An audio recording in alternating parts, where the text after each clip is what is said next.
Hello, all of you. In the activities ratio, the second ratio we will cover is the trade receivable turnover ratio. This is the second activity ratio we are going to cover. First, we have covered the inventory turnover ratio. Now, second is trade receivable turnover ratio. So, in this topic, we will read about the meaning of trade receivable turnover ratio, then formula of trade receivable turnover ratio, and what is the significance of the ratio. So first of all, what is trade receivable?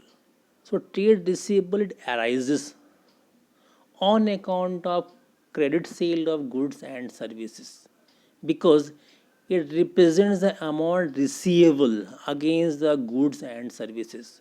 Receivable means we are going to receive. We have make the goods and services sold, but till now we haven't received any amount. Okay, so that's why in trade receivables we include two things. First is debtor and second is bill receivable, because debtor and bill receivable, they represents actually the outstanding amount against the sale of goods and services. And trade receivable turnover ratio, it establishes the relationship between credit revenue from operation and average trade receivables.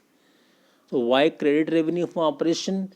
Because we are talking about trade receivables, and trade receivables arises on account of what? On account of credit sales or credit revenue from operation.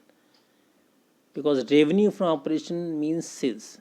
Because nowadays, in as per Companies Act, we are not using the term sale for the company organization. We are using the term revenue from operation. So this trade receivable turnover ratio, it establishes the relationship between credit revenue from operation or credit sales and average trade receivables.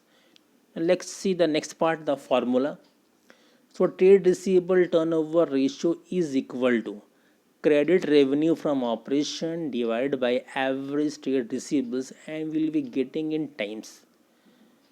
Now, you see, have taken one example in numerator, that is net credit sales. We have taken 1 lakh and average trade receivables, it is 10,000.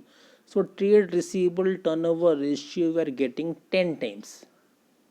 Now, what actually this 10 times means? भाई 10 times आ गया भाई, लेकिन 10 times है क्या आखिर? So, what you have to see that the term average trade receivables की on average हमारा जो आउटस्टैंडिंग अमाउंट है कितना रहता है, किसी भी पॉइंट ऑफ टाइम में 10,000 ही रहता है. डेट इट इज शोइंग कि ऑन एवरेज किसी भी पॉइंट ऑफ टाइम में जो आउटस्टैंडिंग अमाउंट है वो रहता है 10,000, लेकिन जो टोटल आउटस्टैंडिंग है वो 1 लाख दिखा रहा है. तब ये कैसे हो रहा है? How it is happening? In this way you'll think कि we are selling 10,000 in credit, again we are recovering in cash. That means ऐसा साल में 10 बार हो रहा है कि हम क्रेडिट सेल करते हैं 10,000 का, ऑन एवरेज इतने का हमारा आउटस्टैंडिंग रहता है, लेकिन हम साल में 10 बार अपने डेटर से पैसा वसूल कर ले रहे हैं. That means this ratio, it is indicating the efficiency with which the receivables are converted into cash. कि डेटर्स या बिल्स रिसीवेबल से हम कितना जल्दी कैश ले ले रहे हैं.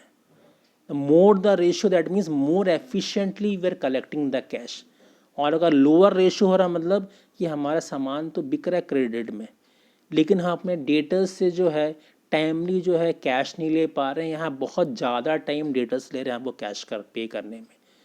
So more the number of times, that means that promptly we are collecting the cash from our creditors. That means we are converting our debtors or bills receivable into cash.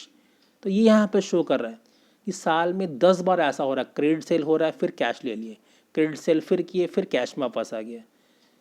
Okay, that mean 10 time it is happening.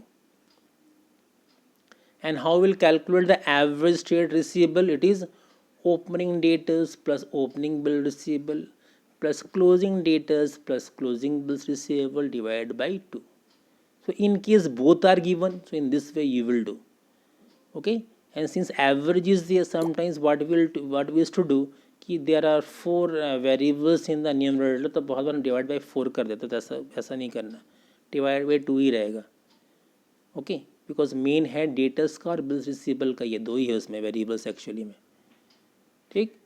So here in case if only one is given, then a formula will be opening debtors plus closing debtors divided by 2, or opening bills receivable plus closing bills receivable divided by 2, because sometimes both opening and closing debtors and bills receivables are given, and sometimes only one will be given.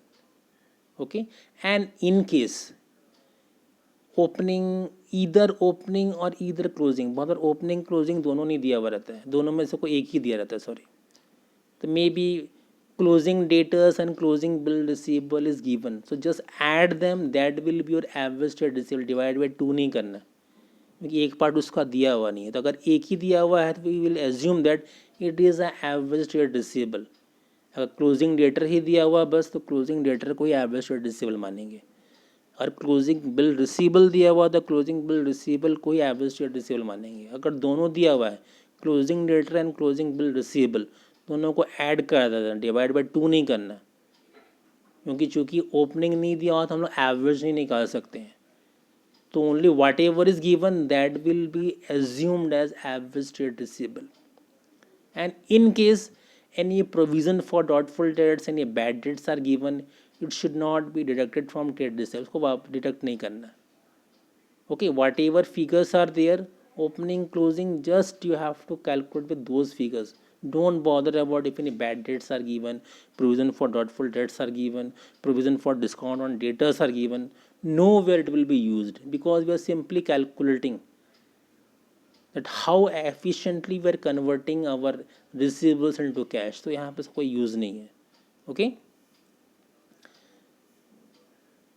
Then next is the objective and significance. So this ratio indicates how quickly trade receivables are converted into cash and cash equivalents. कि कितना जल्दी हम receivables को किस में convert कर रहे हैं, कैश में कन्वर्ट कर रहे हैं. And cash equivalent in cash flow chapter you will able to know. For timing छोड़ दो उसको भी, बस याद कर लेना. Okay, that means they are showing that due against trade receivables efficiency in collection of amount. So this ratio indicates how quickly trade receivables are converted into cash and cash equivalent, and thus shows the due against trade receivables. And they're also showing the efficiency in collection of amount, how efficiently we're collecting the amount. And higher the ratio is better, since it shows that debts are collected more promptly. And lower ratio shows inefficiency in collection or increased credit period, means we have extended more कि भाई 4 महीने बाद या 5 महीने बाद पे करना. And investment in debtors than required, कि जितना मीन्स जितना डेटर्स को हमको टाइम देना चाहिए उससे ज़्यादा हम उनको टाइम दे रहे हैं पे करने के लिए. So that means more the time we will be giving to the debtors, so working capital requirement will be more. So that's why the low ratio is not good for the business. Now one more topic will come is a debt collection period or average collection period. So it is a approximation of average time that a business take to collect from debtor. That means हम जब उधार में सामान बेच रहे हैं, whenever we are selling on credit, approximately how many days or how many months we are taking to collect the money from the debtors, कि हम कितना टाइम लगाते हैं. तो it is generally calculated in days or months. तो your formula for debt collection period is 365/12 divided by trade receivable turnover ratio. So I've taken one example 365, and previous example we have got trade receivable turnover ratio as 10 times. So we are getting 36.5 days. Then what it means कि हम जब भी goods sold करते हैं तो on average हमको 37 days approx लगता है डेटा से कैश रिसीव होने में. That means point of sale to point of getting in cash the duration is 37 days. कि क्रेडिट सेल से लेके कैश रियलाइजेशन में कितना डेज लग रहा है, 37 डेज अप्रॉक्स लग रहा है. तो जितना ज़्यादा रहेगा, in that case the business is that much inefficient in collecting cash, ये कम होना चाहिए। ये जितना कम रहेगा that means business is that much efficient in collecting cash, but it depends upon the nature of the business. ये business को खुद की पॉलिसी में डिसाइड करना पड़ता है कि वो कितना रखना है उनको। अगर ट्रेडिंग कंसर्न है तो बहुत कम रहेगा, स्मॉल बिजनेस में कम होने चाहिए, बड़े बड़े बिजनेस में ज़्यादा हो सकता है ये। तो depending upon the nature of the business, type of the business have to decide what will be their appropriate debt collection period. Okay.